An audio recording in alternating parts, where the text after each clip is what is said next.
All right, welcome back. Let's just do a little singlet here. This question is from David Christian, who is the director of the Big History Institute and distinguished professor in history at Macquarie. I think this is Macquarie University, Sydney. Okay. Somebody else was from there, but I didn't know where that was from. I think I just guessed. But I'm still suspicious of the name of that. I don't think that exists. I'm not sure about Sydney either, but we'll give him a pass for now. He's also author Maps of Time and Introduction to Big History. Sounds interesting. Or as the French say, interesting. His last question is,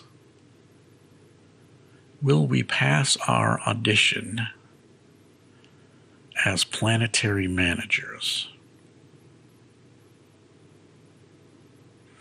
I tell you what, I'll be much more interested in that answer if we are grading on a curve. If you know what I'm talking about. And if you don't, remind me at the end of this. I'll tell you what I'm talking about.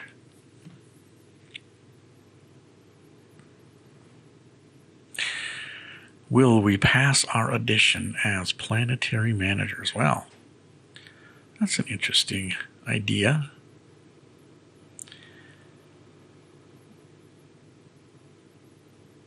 I suppose you could say if we don't, there'll be no one to judge us. So we got that going for us, which is good.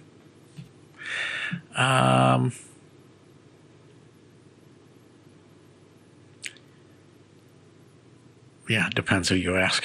Depends who's giving out the grade. I think we will. I think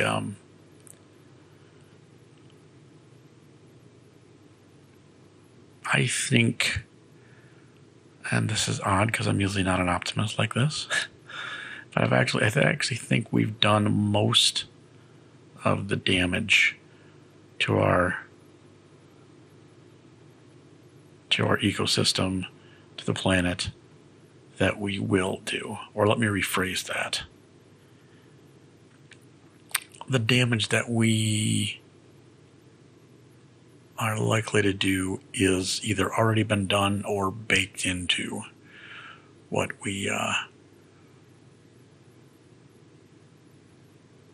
likely to do. Like, okay, so we're still going to release a bunch more fossil fuels and stuff,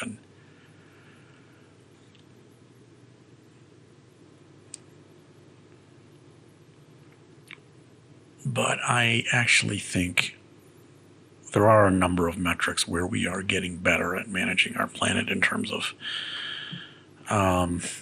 more food with less farmland. There's actually more habitable forest now than there was in the year 1900, which is good. We're returning some land to its original use before we co-opted it for ours.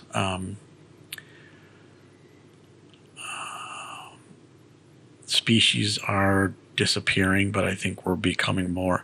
Most of this is we're just becoming more aware of it, and we're becoming richer. And when you're poor, who gives a shit about diversity or pollution? Or you need to live and you need to get your meal for tomorrow. So to the extent that more and more of us can, one, rise out of kind of like dire poverty and get into some kind of middle ground, middle income, something like that, where we can now, all of a sudden, it makes sense to be concerned about biodiversity. It makes sense to be concerned about the real health of the rivers and the atmosphere and the rest of the ecosystem. To the extent that we can get richer, and we're getting richer, that will help. It will then be in our interest to be better managers of the planet.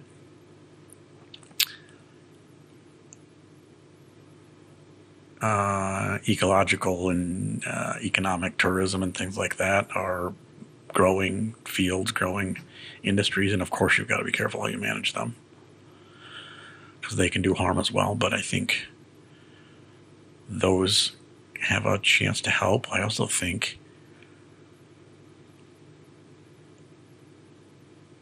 there is a rising kind of global consciousness about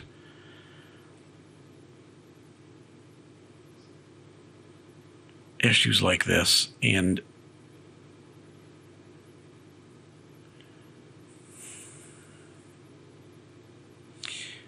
how do I say this? It's like the more you can be aware of some of the worst things in the world, which that obviously sucks, but the more you're aware of them, the more you can capitalize on tremendous feelings of compassion, empathy, wanting to redress injustices. And so the more that we're just kind of aware of what's going on in the world, and that kind of consciousness is rising all around the world, the more we can train our eye on, on these travesties, tragedies throughout the world, the more we can train our mind, our consciousness, our dollars, our attention on those things. And I think a lot of those things, our ability to see these things are increasing, and we are, I guess in the words of like a Peter Singer, increasing our circle of compassion, our circle of self-interest. We are so all those. It's a lot of good things. I think the population is going to level off, at least from human population. It seems like it's going to level off without too much of an increase, or at least no more than maybe like 15-20% max, and then stabilize. So there's a lot of things that I think are actually going in the right direction, even though they don't look like it. Not like a lot of people will look at my Pollyanna-ish view, Poly-Bananarama-ish view, and say, well, yeah, that's the exact attitude that's going to get us, even if that was true, that's the exact attitude that's, people are going to get lax and blah, blah, blah. And I'm not going to answer what they just said because I don't want to. Now, there's a point there, but, it's a short-term hack to get people to do what you want them to do by lying to them. Be interesting if we do last, say maybe in let's say 500 years from now. What is the condition of Earth, and what is it even viewed as anymore? It's like, do you vacation on Earth? It's like, oh, we've got, spring break. Oh, we're going to Earth.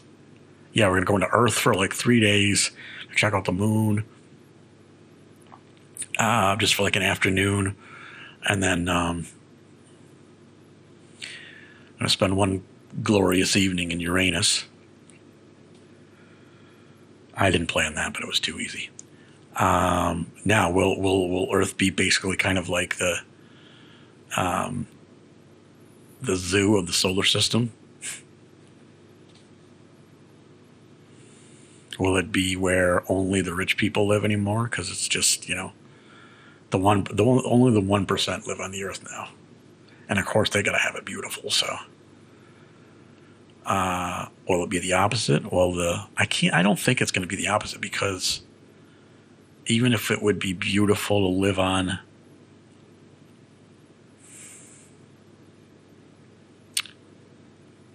how long could you stand? How long would you want to live on Io or Ganymede, or, one of the moons of Saturn? So you get to look at the moons of Saturn every day. That must be incredible.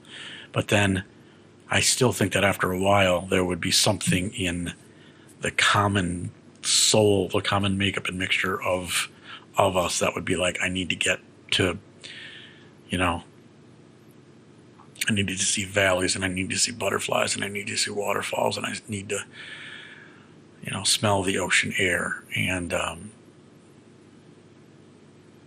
so as objectively beautiful as other places in the solar system may be, I think the Earth will probably forever remain, as long as you don't screw it up too badly, it will forever remain kind of the ideal.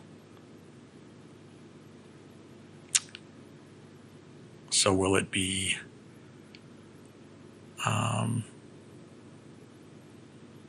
our museum of our biosphere museum? Will it be the world's biggest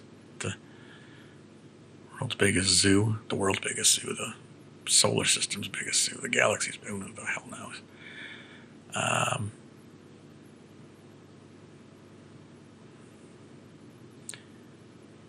Or we could destroy it, of course, and leave it for the Beatles. But John, not Paul, sorry.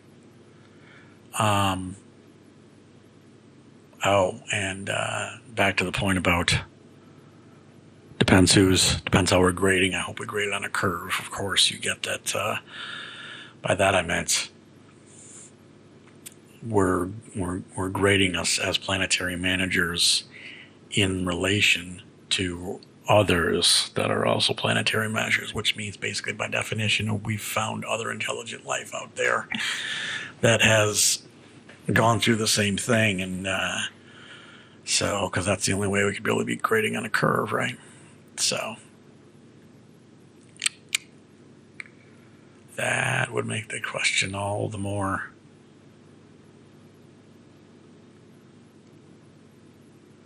subjective and less subjective at the same time. Anyway, so that was David's Christian's question. Obviously, we don't know the answer for sure. I am putting my bet on humanity stepping up to the plate and actually doing well. Call me crazy. Just don't call me Shirley. Okay. Thank you very much. Kia Sorrento. Stop recording. Hey, what do you say we try another one? This is Brian Christian. I would say no relation to David Christian, but we're all related, so.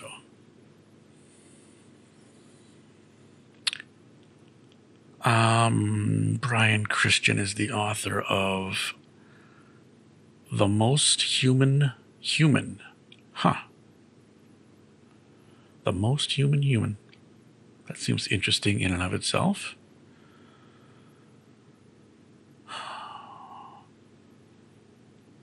Co-author with Tom Griffiths, Algorithms to Live By. This guy seems interesting even in his choice of book titles. Don't let me down with your question now. You've raised the bar. Do not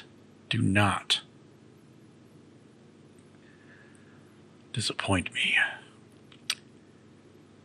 Oh, is the unipolar future of a singleton the inevitable destiny of intelligent life? Why did I choose this moment to be mostly sober? This is one I would want to smear around in various chemicals because I know that I have read about the idea of a singleton before, but I don't remember what it is. Just to recap, I'm not looking stuff up. I'm just going through these and just flying through them. So I'm just prancing about in my own ignorance for all to see. So let's try and see if we can't make of it what we will. is the unipolar future of a singleton. So he's kind of defining at least the attribute of singleton that unipolar future of a singleton. So if a singleton, one aspect of a singleton is a unipolar future.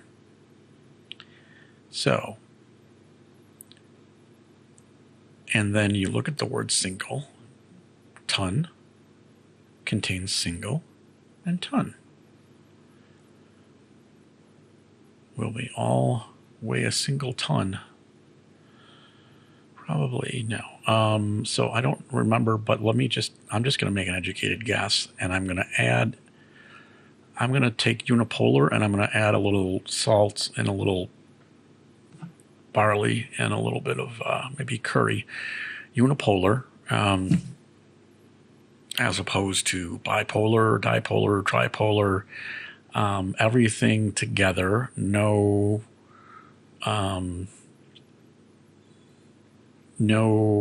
tension of opposites, no I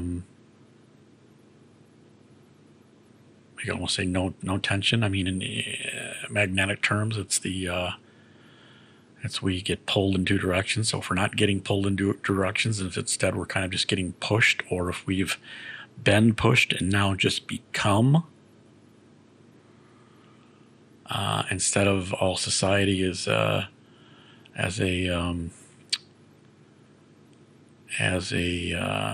study in tensions and frictions and competitions, if society, if intelligent life becomes a kind of, we'll just say maybe like a singularity, is how I want to think of it, even though a singularity is de-anthropomorphizing what he is, what the word singleton is, maybe the anthropomorphization of the idea of a singularity.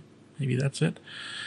So are we just going to become one and together and conflict free? Is that the inevitable destiny of intelligent life?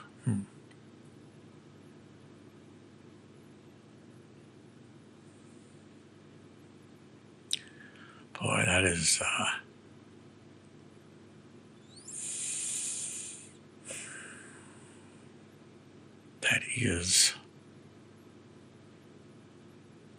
the glass is more than half full. That's for sure.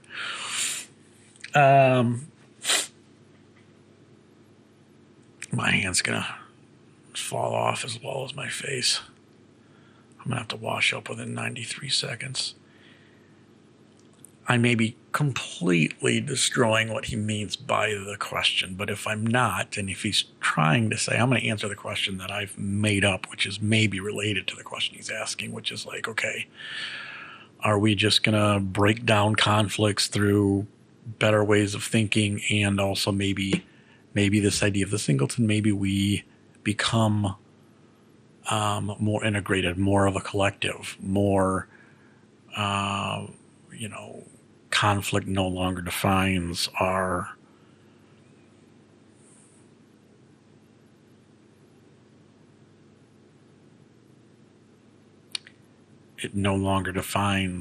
existence. You can't look at it through the lens of conflict anymore, or competition anymore. That just doesn't even make any sense. That was you need our ideological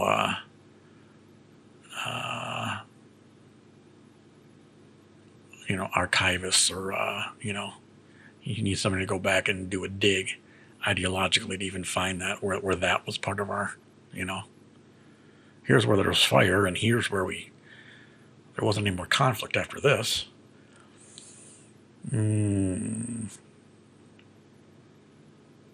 Well,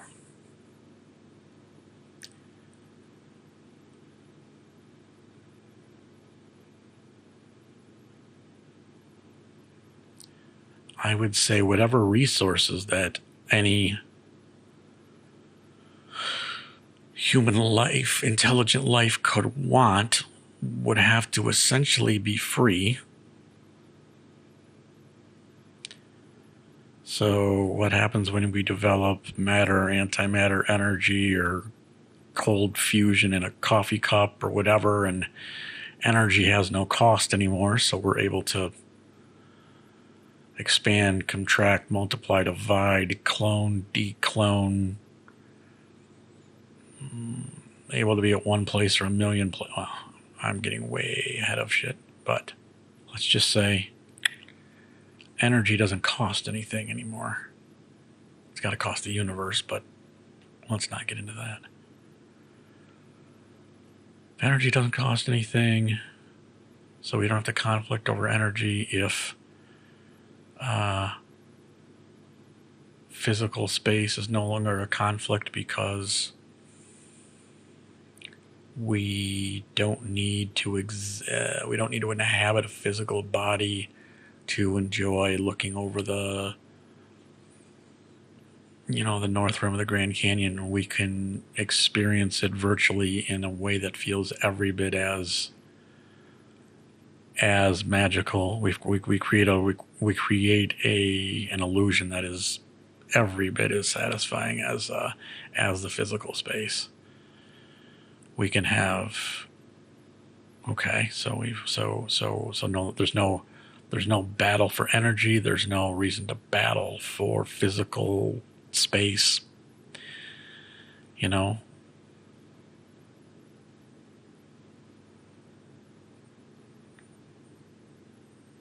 We will find a way to occupy our niche on the electromagnetic spectrum, and it just lets us go anywhere. And so there's no competition for space. There's no competition for energy. And how about competition for mates? Or, well,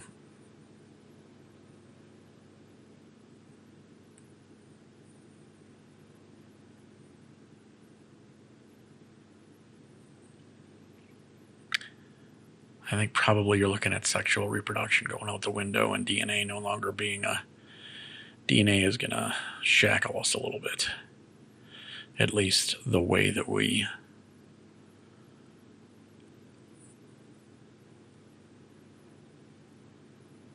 DNA is built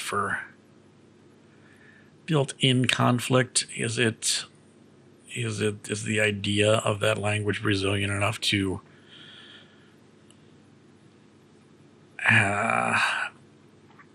have its creation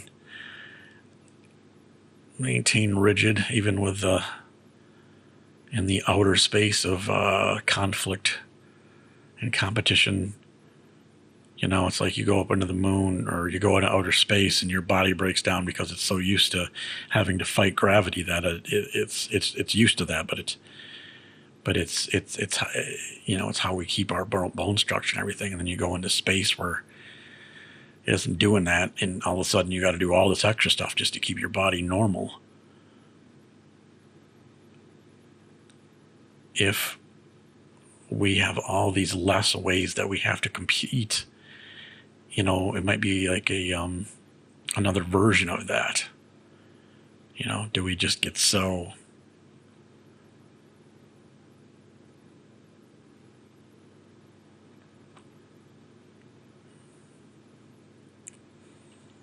that it may not matter? But I think you'd have to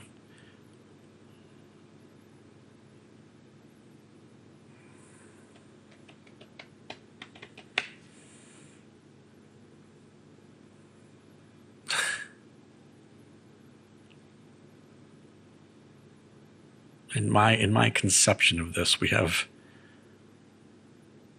really have nothing to compete for, because it's all it's at everyone's fingertips. It's very hard for me to, it seems like intelligent.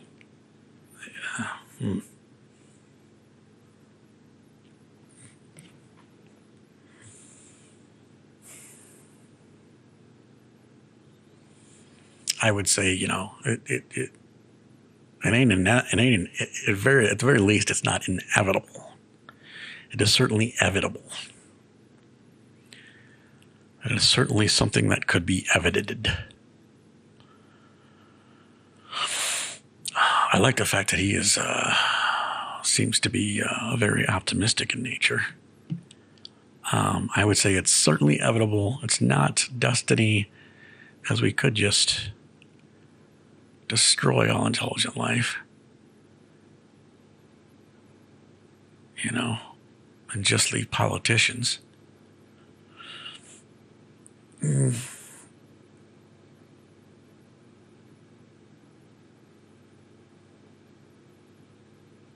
It would be interesting, though, if we... So then, would anyone be more popular than anyone else? Would we have celebrities in this new utopian unipolar universe? Would anybody be more interesting? Or, I mean, it sounds like hell.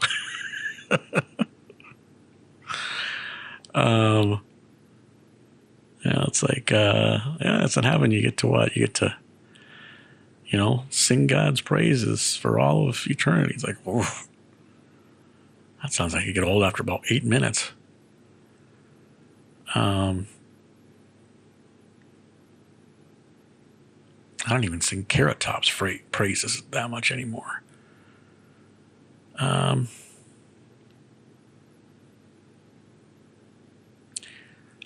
So we just become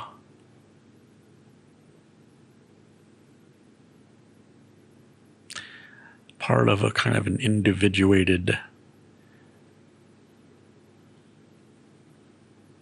unindividuated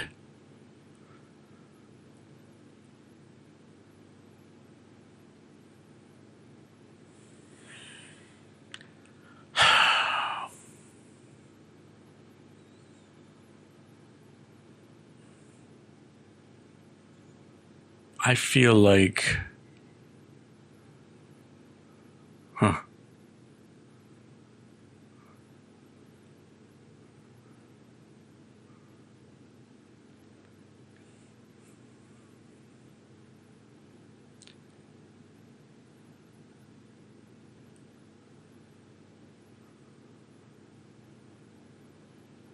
do we just turn into information at the end of the day? Oh, they were biologic, now they're just information.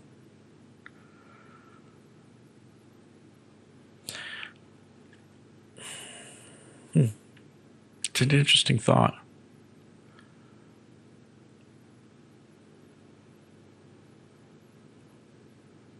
This question that I've made up.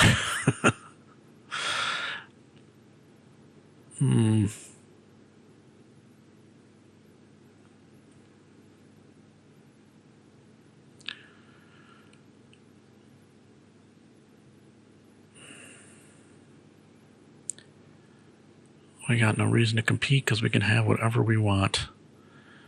We are our own gods. Man, that's so far past anything that's remotely conceivable as humanity, as Homo sapiens, that it's like, man, it's like trying to see over that hill is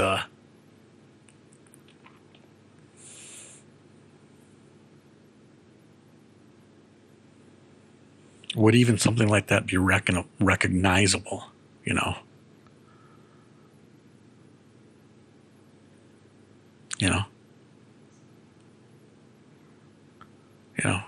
could that be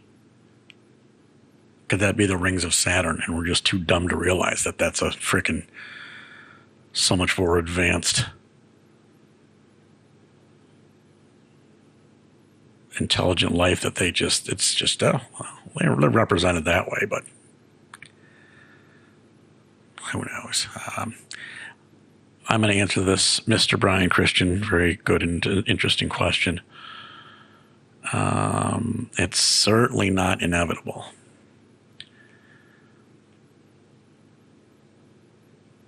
But I like the way, at least it made me think about the ideas of a future that isn't necessarily defined by our frictions and our conflicts and our overcomings, simply because we've overcome it.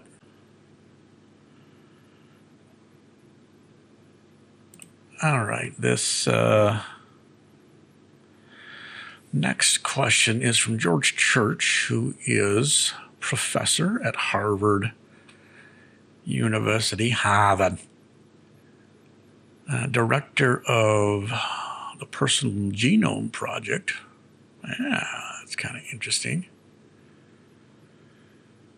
Unless it's GE Gnome. Or it could be Genome. Co-author with Ed Regis of Regenesis. Is that actually somehow named after the dude's name? It almost looks like it, but I would say it probably isn't. But maybe they were talking and he's like, oh, shit, your last name reminds me of this really cool idea. Anyway, all of that, co-author with Ed Regis of Regenesis, which is, if I knew more Latin, I'd probably know what he was talking about there, unless it has nothing to do with Latin, and it's just referring to that guy's name. Although, what if that guy's name is Latin?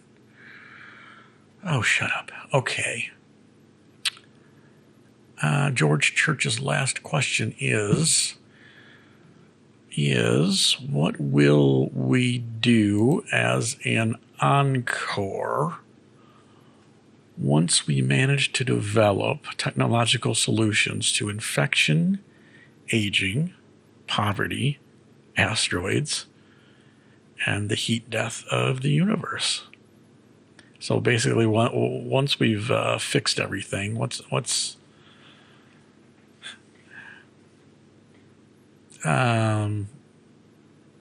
think this one is a little bit tongue-in-cheek, which I kind of I like it. It is an actual question, but it's like, the last part,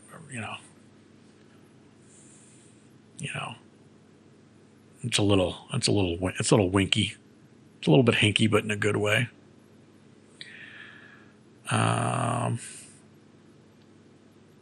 Once we've it kind of flips back to that question of the singleton, do we just all meld into one?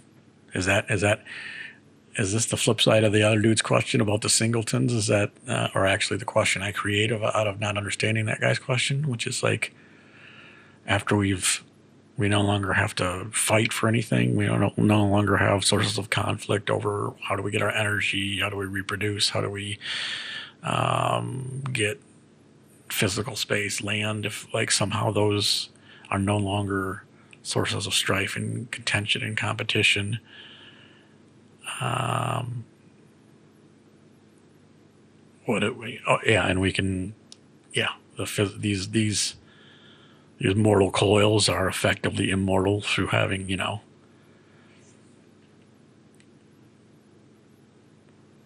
little quantum robots that are managing every freaking cell in our body.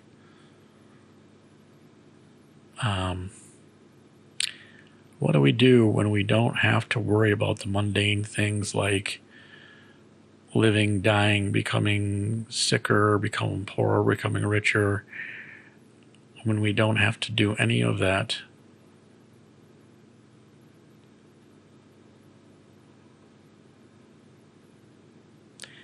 my initial thought was we would just devote ourselves to beauty, but what is beauty without the context of being sick, being well, being poor, being rich?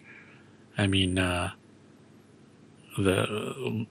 life and death. I mean, I think even beauty would be I think the concept of beauty would just be hollowed out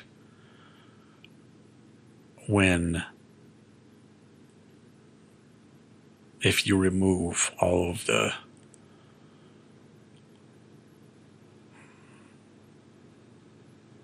the conditions that, make us appreciate beauty.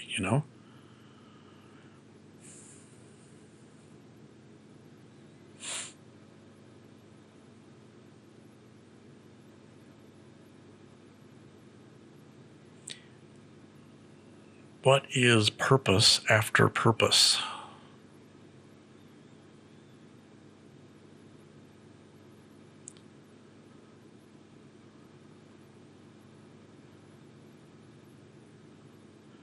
Because you can view, everything that humanity is doing now in one way or the other is addressing the problems here, dot, dot, dot, and, ellipses, and there's a lot of other stuff in there too, but can view us as on our own individual level or on a collective level, on a research level, we're living through the problems of poverty and aging and infection, and we're trying to fix those problems, and we're in the struggle. Excuse me, we're in the struggle. What happens when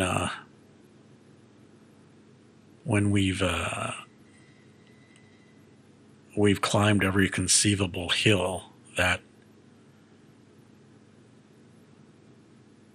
has been that for humanity? I mean, probably none of that ever happens.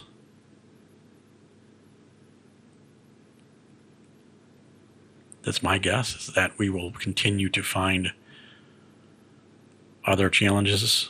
It almost seems like that is almost definitional in life, is like, to seek to overcome something, to seek to, to hack time, but also to just to move through different landscapes of possibility. And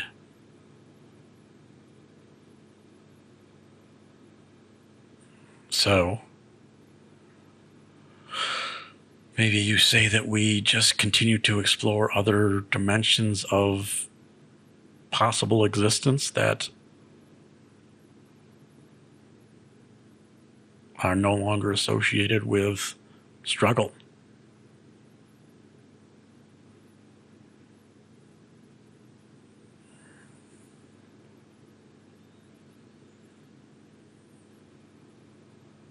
Of course, I'd probably just want to eat ice cream.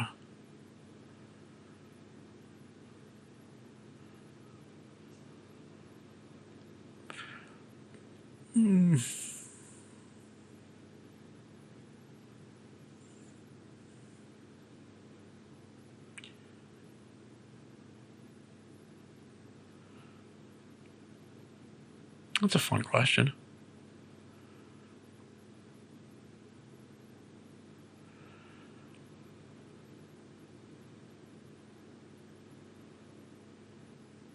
Well, if we figured out the heat death of the universe, that's assuming that there is a heat death in the universe. We figured that out, and that almost assumes that we figure out how to create our own universes. So once we've got physics, once we've been able to train physics to that level,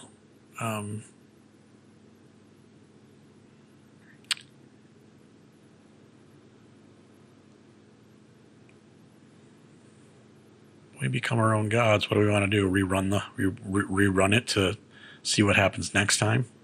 Reseed? I don't know.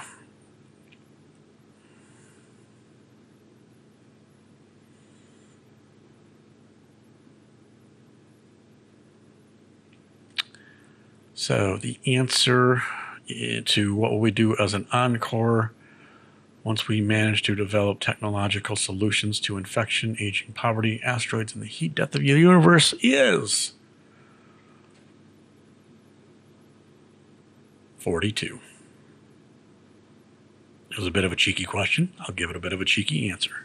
But that was a fun Fun question.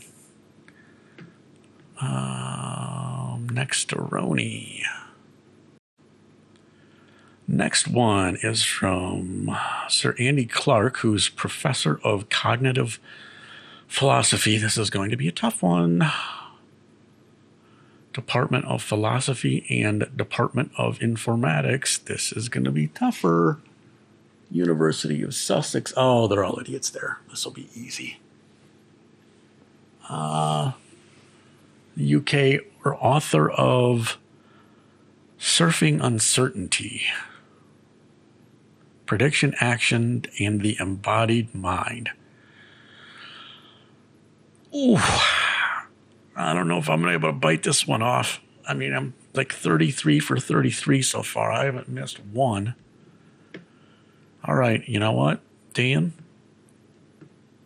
Buck up. You've got just this one more to do today, and you can take a break. So let's buck up. Let's get this. Let's knock this last one out of the park, just like I've done with all of the previous ones. His last question is, will we soon cease to care whether we are experiencing normal, augmented, or virtual reality now? Okay, sir. Good sir. That is a pressing and prescient and timely, apropos, germane, and German. That is a real question. And that is, that's not just a flight of fancy. And that's not just when are we gonna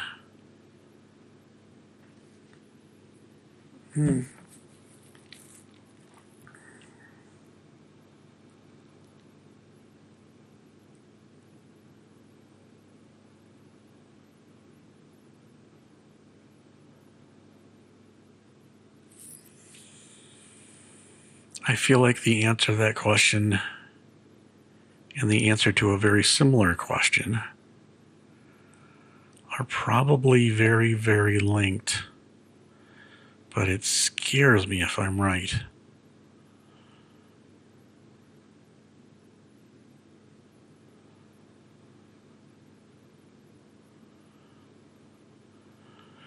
So I'm thinking of like, okay, this question is, will we soon cease to care whether we're experiencing normal, augmented, or virtual reality?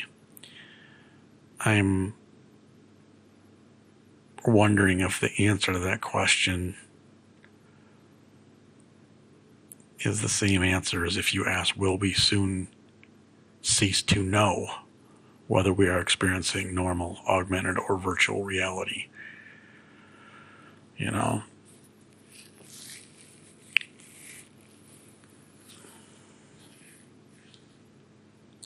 Sunday, Monday, happy days. Tuesday, Wednesday, happy days. It's Plato's Cave, all the way down.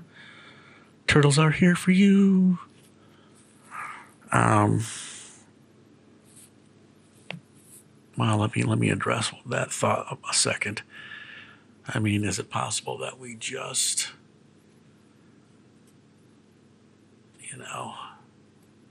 we spend so much time, the simulations get so real and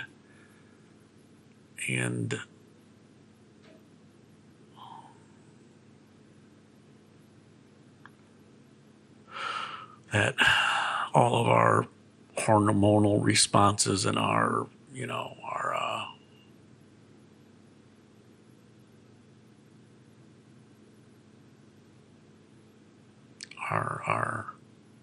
our dopamine levels react the same way to,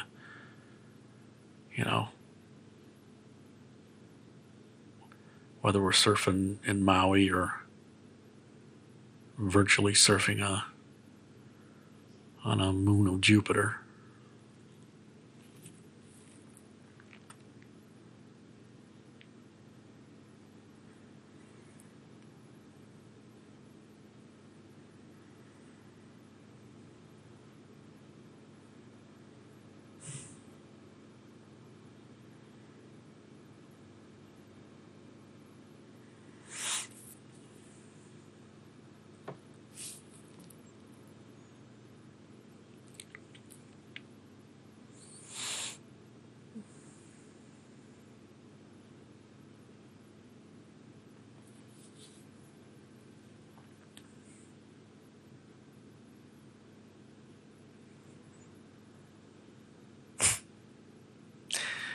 just thinking, this is like, you know, I mean, potentially the landscape of a virtual reality is limitless, right? I mean, you know, it's only limited by whatever processing power and disk space and complexity and all that stuff is increasing greatly. So, but then what becomes the scarce resource? Reality. Or shall we say, the original Plato's cave becomes the scarce resource. You know, actual sand. Does it become more valuable? It becomes more value by the simple logic of it becomes more scarce relative to everything else. So, after a while, reality is going to, let's not call it reality, let's call it the physical world, the entire physical world as we understand it will come under the laws of meta-economics. Anyway, I'm off on a tangent. That's what these questions do.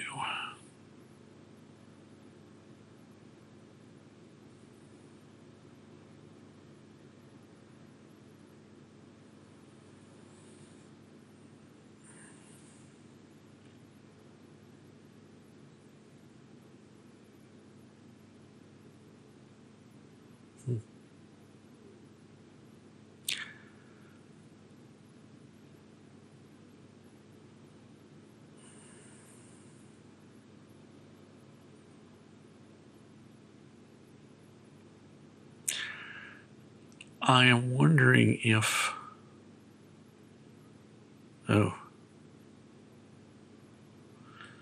I'm thinking we may run into an issue of the mother of all uncanny valleys. Is that what they call it? The uncanny valley? It's a thing where, I mean, if you they make robots that look human, and as long as they look sufficiently not human, you're fine. But if they look very, very close to human, but not quite human, we have this thing probably programmed into our DNA to be like horrified at something that's like almost human, but not quite human. So there's, I think they call that the uncanny valley or the whatever. Anyway, you get the idea. And that's kind of probably built into us. Was there something even deeper that is going to just blanch at the not blanch, but just get like develop like a nervous system reaction or response, almost like a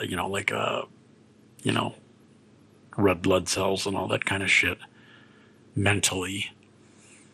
If we get a version of virtual reality that's like so close to actual reality, I am thinking now that I think about it for a second, probably not, because, or at least not in the same way, because the reason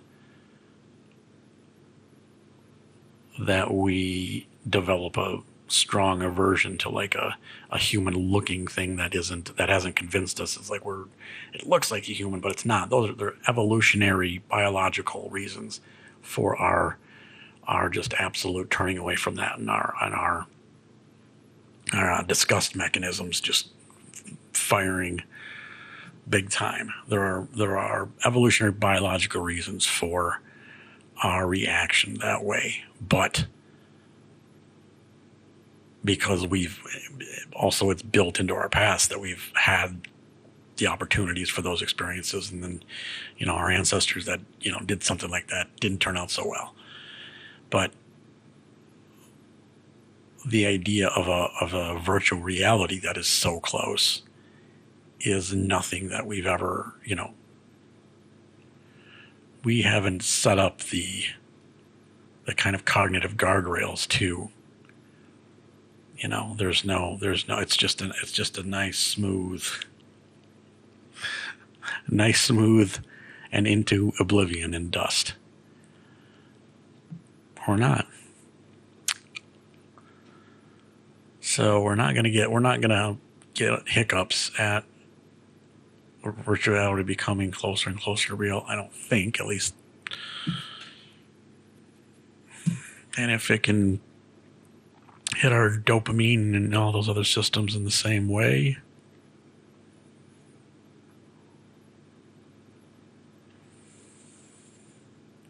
I think there's a strong case for this to be answered in the affirmative. Although there is a strong personal animus for me to not answer it in the affirmative.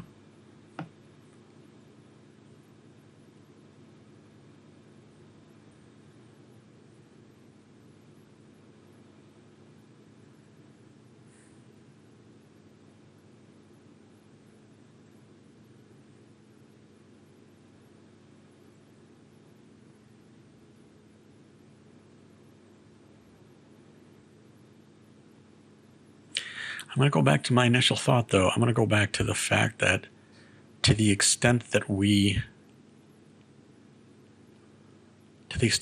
know whether or not we are experiencing normal, augmented, or virtual reality, to that extent, we will still care.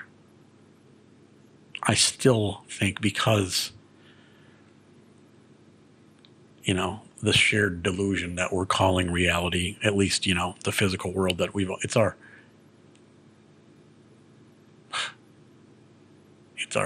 our original shared delusion. It's our original Garden of Eden. I think there will also be a bit of a cachet for that. So as long as we are biological creatures, and maybe even well past that, I think we will still, reality will continue to have a currency.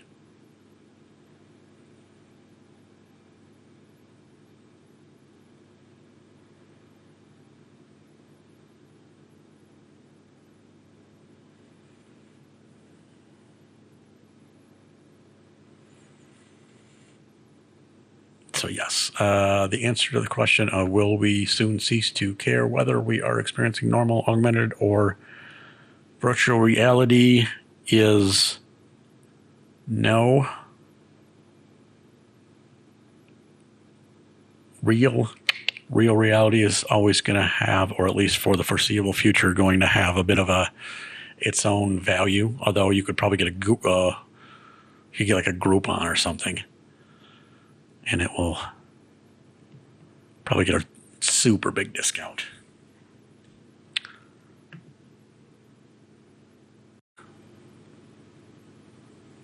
I may know her.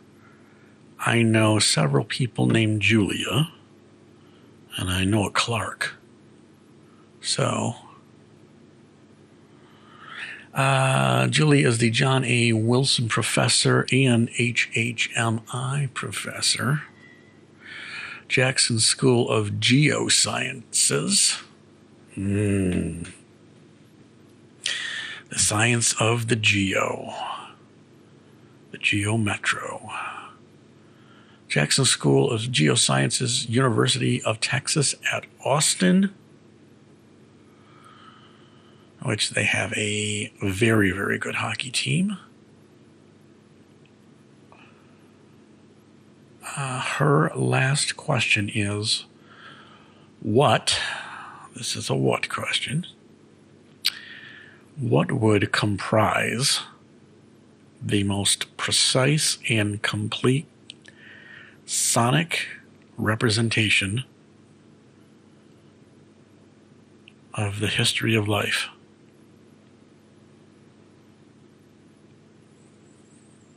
Is she talking about the fast food chain or the video game?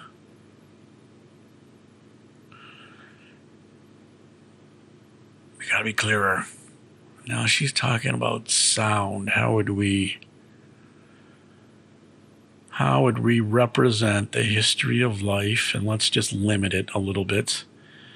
Let's say the life that we're aware of, the life on this planet's Earth.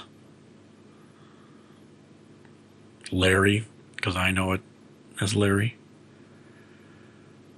How do we take that?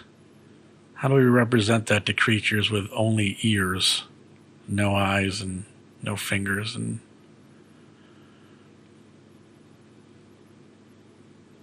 because remember when they launched the Voyager satellites in I think like the 70s, they put on a gold record with instructions on how to play it, and I think they had just a bunch of music, like representative samples of different music and stuff. So she should ask NASA. They figured that whole damn thing out. I think it was like Buddy Waters and Bob Dylan and Beethoven and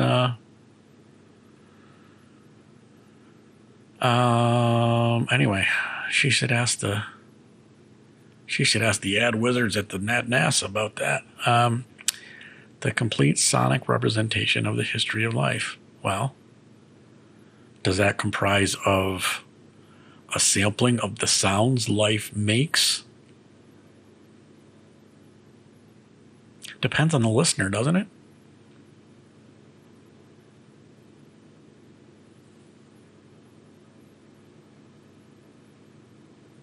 Because if you're playing this for Joe Alien that has no idea of Earth or any of its inhabitants or anything, and you just you play sample sounds of elephants running through the plains and frogs at night and bird song and Buddy Holly and Limp Bizkit.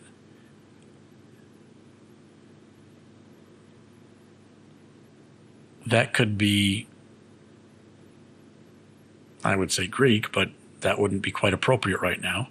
But I mean, that could be totally so unrecognizable that they have no idea what their sonic receptors are being abused from. So it comes down to what you mean by representation, because okay, that went off, but let's keep it going.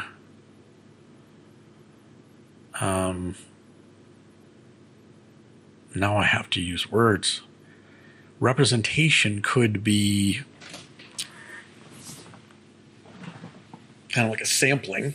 It's like, oh, we'll just give you a little bit from the buffet of life in terms of what they sounded like, and you make up your own.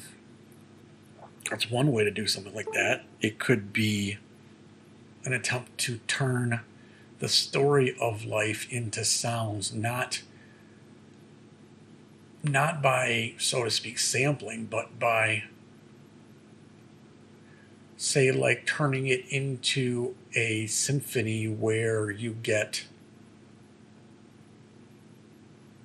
I'm visualizing something like the branching evolutionary tree and the relatedness of all of life. And so you could imagine the visual simulation of that. So if you're thinking of like a tree of life and you put it on its side, and then you use time.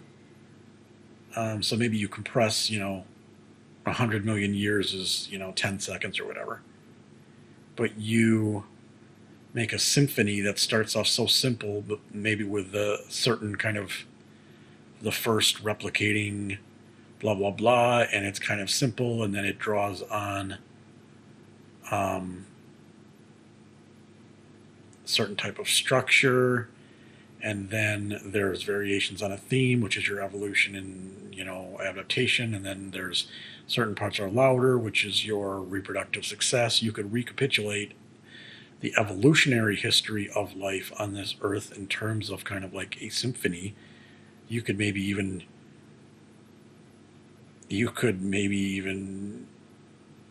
reconstitute or transform something as complex as DNA potentially into a sonic representation. You could do something like that. That would potentially blow a mind or two.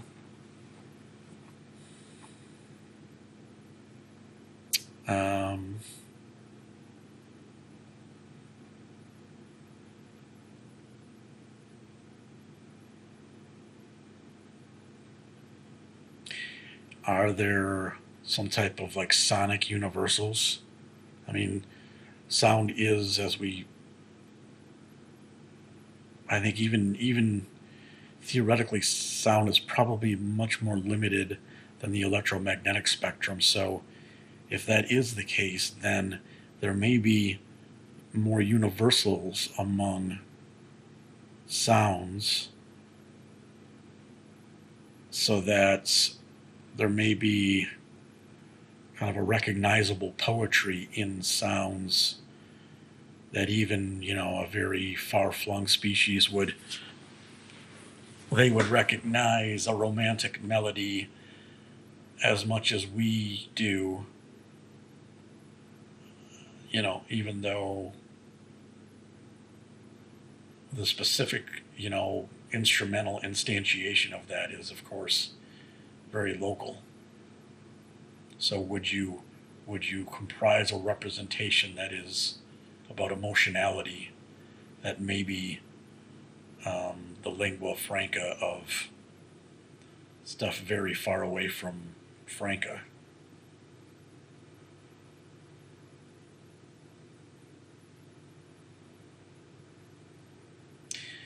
Do you try and bundle multiple things up in these in a multi-dimensional landscape of sound? Is there even the idea of multiple dimensions when you're just talking about sonic and sound representation? I have no idea what that even means, but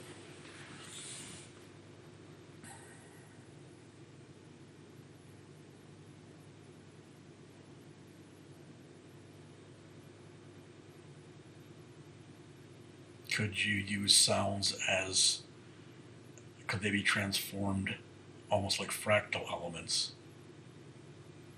so that they could show scale?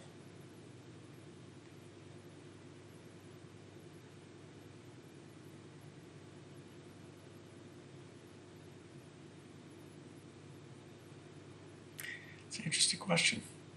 I think I've said that on all of these.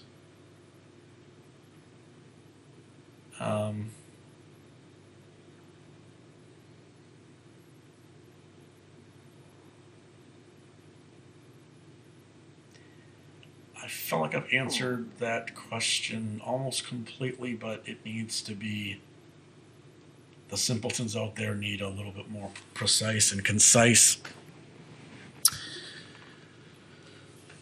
answer to this. So the answer to Julia Clarke's question of what would comprise the most precise and complete. Let's try that one more time.